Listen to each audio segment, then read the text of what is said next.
Alex, tak bisakah hubungan kita sedekat dan semesra dulu? Tanya Marisa lirih, sebentar lagi pasti dia akan mengeluarkan jurus andalannya, air mata buaya. Tapi yang pasti, Smith tak akan pernah terpengaruh dengan drama yang dibuat wanita itu. Tanyakan pada dirimu sendiri Marisa, kau sendiri yang membuat cintaku hilang. Kau tahu, aku selalu berharap kau punya waktu untukku, tapi apa yang ku dapat? Selalu penolakan darimu dengan alasan kau sibuk bekerja kan? Aku sudah bilang padamu, kau tak perlu bekerja. Aku mampu menghidupimu.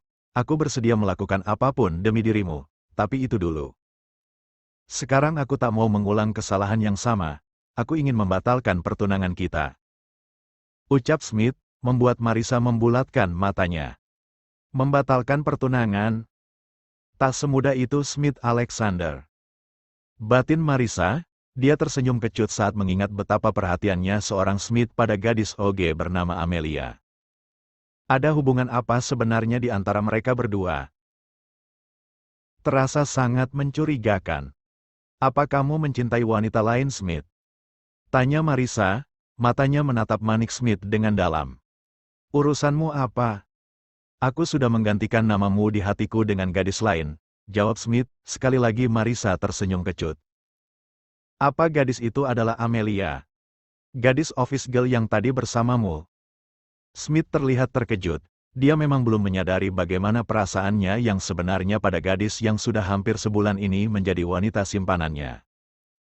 Tapi benar, jika Smith nyaman dengan kehadiran gadis itu di hidupnya, apa itu bisa disebut cinta? Sepertinya memang iya, jadi gadis itu kekasih barumu Smith. Seleramu menurun drastis, dari model menjadi petugas kebersihan. Gadis itu terlihat sangat kampungan, kau tahu. Marisa mengejek Smith. Penampilan tak menunjukkan kalau kau lebih baik dari Amelia, apa kau masih suci sekarang? One shot, Marisa bungkam malah terlihat salah tingkah mendengar pertanyaan Smith. Kau diam berarti kau sudah kotor kan? Sudah kuduga, jadi apa yang akan kau tawarkan padaku di malam pertama? Tak ada kan? Aku tak mau memasuki inti yang sudah longgar bekas pria lain. Mendengar pernyataan Smith, wajah Marisa memerah, entah marah atau malu. Sangat disayangkan, kau memang cantik dan aku akui itu. Mungkin itu juga yang membuatku mencintai dirimu dulu, tapi tidak sekarang. Aku menginginkan gadis baik yang mampu menjaga kehormatannya sebagai wanita. Apa kau bisa? Tanya Smith tapi Marisa hanya diam.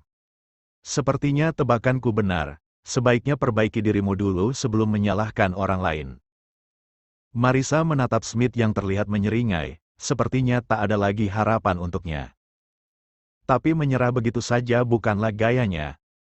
Dari dulu, dia selalu bisa mendapatkan apa yang dia inginkan, termasuk kekasih hebat seperti Smith Alexander yang memiliki segalanya. Pergilah dan cari kesenanganmu sendiri, tapi bukan dengan menggangguku. Usir Smith. Apa hubungan kita tak bisa diperbaiki lagi, Alex? Sudah aku katakan berkali-kali, selama kau hanya mementingkan duniamu daripada aku, maka jawabannya sama. Hubungan kita takkan pernah bisa diperbaiki lagi Marisa. Jawab Smith tegas. Harus dengan apa agar hubungan kita bisa kembali seperti dulu lagi?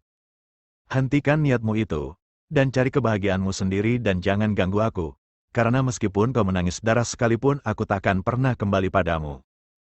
Ucap Smith datar. Sebenci itukah kau padaku, Smith? Aku tak membencimu Marisa, aku tak pernah membenci dirimu. Aku hanya kecewa denganmu, itu saja. Jawab Smith. Pergilah Marisa, semuanya sudah terlambat. Kau dan aku takkan pernah bisa bersatu, kita berbeda. Marisa mendongak, dia menatap Smith dengan sendu, ada kesedihan dan penyesalan dalam tatapan Marisa dan Smith tahu itu. Tapi semuanya sudah terlambat, Smith sudah tak memiliki perasaan apapun pada wanita itu. Mungkin terlihat kejam dan tidak adil bagi Marisa, tapi bagaimana lagi? Smith sudah tak ingin berurusan dengan Marisa lagi, dia bosan, dia muak. Marisa pergi keluar dari ruangan Smith, dia membawa kesedihan dalam hatinya. Jika aku tak bisa memiliki dirimu, maka tak ada yang boleh memilikimu kecuali aku. Ucap Marisa, Dia tersenyum smirk. Tujuannya saat ini adalah Amelia, bagaimanapun caranya dia harus bisa membuat Amelia membenci Smith atau sebaliknya. Amelia baru saja sampai di apartemen milik Smith, yang selama sebulan ini menjadi tempatnya tinggal. Entah apa yang dipikirkan Amelia, tapi dia merasa tak pantas untuk bersama Smith. Benar kata Marissa, dia hanya oge di kantor itu. Marissa dan Amelia sangat berbeda jauh, dari segi apapun mereka jauh berbeda. Untuk itu, Amelia segera pergi ke kamar dan mengemasi beberapa pakaiannya saja, dia akan pulang ke kontrakannya. Amelia meletakkan black card milik Smith di nakas, dan dia pergi tanpa membawa apapun kecuali beberapa pakaiannya, tidak termasuk yang Smith belikan. Malam harinya, Smith baru saja pulang lembur karena pekerjaannya yang sangat banyak. Dia membuka pintu apartemen dengan perlahan, sepi. Bahkan lampunya mati, tak ada yang menyala satupun. Kemana Amelia ini? Lampu gak dinyalain. Gerutu Smith, dia menekan saklar lampu dan semuanya menjadi terang. Smith menaiki tangga menuju kamarnya, berharap Amelia akan menyambutnya seperti biasa. Tapi ternyata, gadis itu tak ada di kamarnya. Mel. Amel sayang, kamu di mana? Panggil Smith, dia beberapa kali memanggil nama gadis itu, tapi nihil tak ada sahutan. Matanya tak sengaja melirik ke arah nakas. Di sana sebuah kartu tergeletak begitu saja. Padahal semua orang di dunia menginginkan kartu sakti berwarna hitam itu. Tapi lihat kartu itu malah tergeletak begitu saja. Sayang, kamu di mana? Ya Tuhan, rutuk Smith, dia terduduk di sisi ranjang. Kedua tangannya menutupi wajah tampannya. Apa mungkin gadisku pulang ke kontrakannya? Smith meraih kunci mobilnya dan pergi dari unitnya. Tujuannya hanya satu. Dia ingin mencari gadisnya dan menemukannya. Amelia mengerjapkan matanya perlahan, karena merasa silau oleh cahaya matahari yang menerobos masuk ke sela gordengnya. Amelia menggeliat pelan, dia mendapati tangan yang semalam bergerak begitu nakalnya masih melingkari perut datarnya dengan erat. Ya ampun, dia sangat tampan, gumam Amelia, dia tersenyum saat menatap wajah Smith yang begitu dekat dengannya. Dengan perlahan dia mengusap sepasang mata yang tertutup rapat itu. Mata yang selalu menatapnya tajam, kini terlihat sangat cantik dengan bulu matanya yang lentik. Aku ingin tidur lagi, jangan mengganggu. Ucap Smith dengan mata yang masih tertutup. Suaranya serak seperti menahan sesuatu, tapi sepertinya sesuatu itu terkalahkan oleh rasa kantuk. Smith kembali memeluk tubuh polos Amelia. Dia menyembunyikan wajahnya di ceruk leher gadisnya. Amelia bergerak-gerak tak nyaman, karena posisi mereka begitu intim. Ini sudah pagi hari dan dia khawatir akan ada orang yang memergokinya dan menimbulkan masalah. Kenapa sayang? Jangan bergerak terus. Kamu tak merasakan ularku bangun karena gerakanmu hem?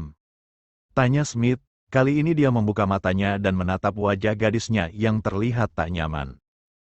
Saya tak nyaman Tuan, kalau mau jatah lagi sebaiknya nanti saja. Saya akan bersiap-siap, bukankah Tuan mengajak saya pindah hari ini? Kau sangat pandai memanfaatkan situasi. Cetus Smith, dia terpaksa melepaskan lilitan tangannya di perut rata gadisnya. Amelia meraih handuk dan melilitkannya ke tubuh mungilnya dan berlalu keluar dari kamar sempit yang menjadi saksi bisu pertempuran hebat mereka tadi malam. Smith kembali memejamkan matanya, dia juga merubah posisi tidurnya menjadi telungkup, hingga samar-samar dia mendengar jeritan Amelia. Dengan cepat, Smith menggulungkan selimut untuk menutupi senjatanya yang kembali mengeras dan segera menyusul gadisnya. Tuan, teriak Amelia. Ya sayang, aku di sini. Ada apa? Ular, tunjuk Amelia pada seekor ular kecil yang berdesis di dekat baskom tempat air. Amelia menghambur memeluk Smith, tubuhnya sudah kembali polos, entah kemana handuk itu pergi. Jangan mandi, nanti saja di apartemen. Sebaiknya kita keluar dan kunci kamar mandinya, biar ularnya gak pergi ke ruangan lain. Amelia menganggukkan kepalanya di dada bidang Smith. Sayang ular. Ah Tuan, tolong usir ularnya. Rengek Amelia manja. Tanpa sadar gadis itu meloncat dan membuatnya dalam posisi gendongan depan Smith dengan gaya koala. Sangat menguntungkan, terima kasih ular kau yang terbaik. Batin Smith sambil tersenyum smirk. Smith menggendong Amelia dan membawa gadis itu kembali ke dalam kamarnya. Smith duduk di sisi kasur dengan tetap memangku Amelia yang masih memeluknya erat. Sayang, ularnya ada di bawahmu. Tuan, jerit Amelia, segera Smith membungkam teriakan nyaring mas. Bujuk Amelia, tapi sepertinya takkan mudah menangani singa jantan yang birohinya sedang memuncak. Kamu bisa berkemas saat aku memasukimu sayang. Tidak tuan, jangan konyol, saya tak mau. Nanti saja. Ucap Amelia, dia berusaha kabur dari cengkeraman pria tampan yang suka menidurinya itu. Kamu tak bisa menolak sentuhanku sayang, aku menginginkanmu lagi. Lihatlah, ularku sudah berdiri tegak. Urung membuat Amelia ikut dalam permainan nakal lelaki itu. Rencana berangkat pukul 9 pagi harus tertunda, bahkan ngaretnya hingga 3 jam. Mereka baru keluar dari kosan kecil itu tepat tengah hari. Setelah berpamitan pada ibu kosan, mereka segera pergi memulai perjalanan. Ya, meski tak jauh, hanya setengah jam saja. Sepanjang perjalanan, Amelia bungkam. Dia kesal saat pria itu terus mengerjainya dengan bermacam-macam gaya yang membuatnya mendesa nikmat. Tapi meski begitu dia tetap kesal karena melihat ekspresi bahagia dari pria di sampingnya itu, sangat bertolak belakang dengan ekspresinya. Mau makan? Mau makan apa sayangku? Tanya Smith. Bakso pedas. Ketus Amelia. Boleh, beli restoran langganan aku aja. Baksonya enak. Smith memberi rekomendasi. Gak, porsinya dikit tapi harganya mahal. Mau yang di perempatan aja. Sayang, masa makan di pinggir jalan sih? Gak gak sehat, gak higienis, pasti banyak debunya. Aku maunya makan di situ, gak mau di tempat lain. Rengek Amelia, membuat Smith gemas dan mengacak-acak rambut Amelia. Oke deh, terserah nona muda saja. Saya sebagai supir hanya menurut saja. Yi, terima kasih tuan, teriak Amelia kesenangan. Smith dan Amelia duduk di kursi yang memanjang, mereka sedang menunggu bakso pesanannya datang. Cekak, lama sekali. Cepatlah, gadisku kepanasan. Amelia tersenyum geli saat mendengar gerutuan laki-laki di sampingnya, padahal dia yang terlihat seperti kepanasan, tapi malah menjual namanya. Tak lama, datang seorang gadis muda yang membawa nampan berisi 2 mangkuk bakso dengan kuah bening yang masih mengepul. Terima kasih, ucap Amelia, gadis itu hanya mesem-mesem sambil melarak lirik ke arah Smith yang kelihatan cuek. Kenapa masih di situ? Tanya Smith dingin. Anu tuan, bisakah saya tahu nama Anda? Untuk? Balik tanya Smith. Gadis itu terlihat salah tingkah, wajahnya memerah dengan tangan yang refleks menggaruk pelipisnya. Jika tak ada hal penting, pergilah layani pembeli dengan baik, saya kesini buat makan bukan buat nyerahin pacar saya. Tegur Amelia dengan bibir yang mengerucut lucu. Smith tersenyum manis saat mendengar ucapan gadisnya yang menyebutnya pacar. Sesederhana itu, tapi mampu membuatnya hatinya bahagia. Maaf kakak, saya tidak bermak. Apa? Jelas-jelas kamu mau goda pacar saya kan? Yang sopan dong sama pembeli, bukannya dilayani dengan baik, malah digodain. Untung pacar saya gak tertarik. Potong Amelia dengan cepat, moodnya benar-benar hancur gara-gara gadis muda pelayan di warung bakso langganannya bersama Rena. Ada apa ini mbak? Tanya lelaki parubaya yang memakai topi putih. Ajarin ini pelayannya, kalau layanin pembeli itu yang ikhlas, jangan malah godain pembeli. Maaf kak, saya akan memperbaiki kesalahannya. Jawab pria itu. It's okay, karena saya sangat lapar saya jadi makan di sini, kalau tidak saya takkan mau makan di sini lagi. Ketus Amelia. Kedua orang itu pun pergi setelah beberapa kali meminta maaf. Apa kamu cemburu, Mel? Tidak, saya hanya tidak suka. Jawab Amelia, di sela makannya. Bahkan pipinya menggembung karena bakso yang dia makan. Tidak suka itu salah satu tanda kecemburuan loh. Amelia menatap mimik wajah Smith yang terlihat serius. Apa iya ketidaksukaan itu bisa diartikan dengan cemburu?